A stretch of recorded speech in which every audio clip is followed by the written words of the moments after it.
প্রিয় ভাইয়েরা, বাংলা ভাষার যে আন্দোলন বাংলাদেশে হয়েছে, পৃথিবীর বিভিন্ন দেশে বিভিন্ন সময়ে ভাষার জন্য আন্দোলন হয়েছে। তো পৃথিবীর সকল দেশে ভাষার জন্য যারা জীবন দিয়েছে, আজকের আন্তর্জাতিক মাতৃভাষা দিবসে তাদের মাতৃভাষার জন্য জীবন উৎসর্গকারী ব্যক্তিদের প্রতি আমরা সালাম, দোয়া এবং ভালোবাসা জ্ঞাপন করছি। ইদানিং বেশ কিছু বিতর্কের সৃষ্টি হয়েছে, যেগুলো আমরা দেখতে পাচ্ছি যে আমাদের নাকি ইনকিলাব, ইনসাফ, আজাদি এই শব্দগুলো উচ্চারণ করলে নাকি বাংলা ভাষার জাত থাকবে না। বাংলা ভাষা কি আমরা কারো কাছে বর্গা দিছি যে বাংলা ভাষার জাতপাত কী হবে এটা তারা নির্ধারণ করবে?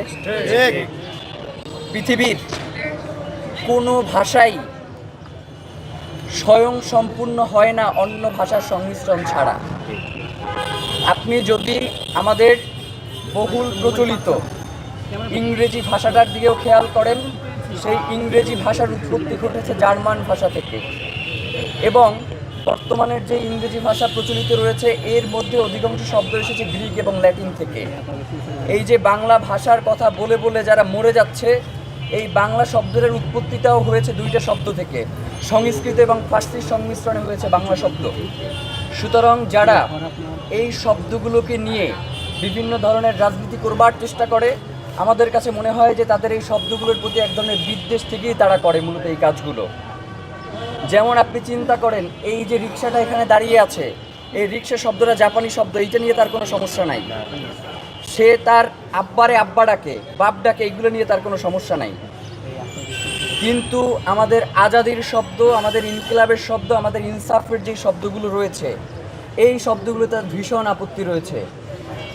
আজকে অথবা গতকালকে সম্ভবত একটা ভিডিও দেখলাম যে ঢাকা বিশ্ববিদ্যালয়ের একজন অধ্যাপক, তার নাম হচ্ছে তারেক মঞ্জুর, তিনি ইনকিলাব, ইনসাফ এই শব্দগুলো নিয়ে আপত্তি তুললেন।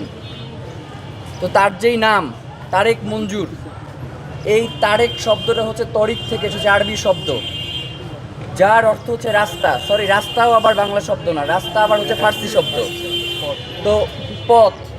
আর মঞ্জুর শব্দের অর্থ হচ্ছে আপনার কবুল করা, দুঃখিত, কবুল আবার আরবি শব্দ, এটা অনুমোদনকারী বলতে পারি আমরা। তার মানে হচ্ছে অনুমোদিত পথের একজন ব্যক্তি, তিনি হচ্ছেন এইটা নিয়ে আপত্তি তুলছেন। ভাই, পৃথিবীর প্রত্যেকটা ভাষা তার পার্শ্ববর্তী যেই ভাষাগুলো রয়েছে সেইগুলোর মাধ্যমে সংমিশ্রণের মধ্য দিয়ে একটা সুন্দর সাবলীল ভাষা তৈরি হয়।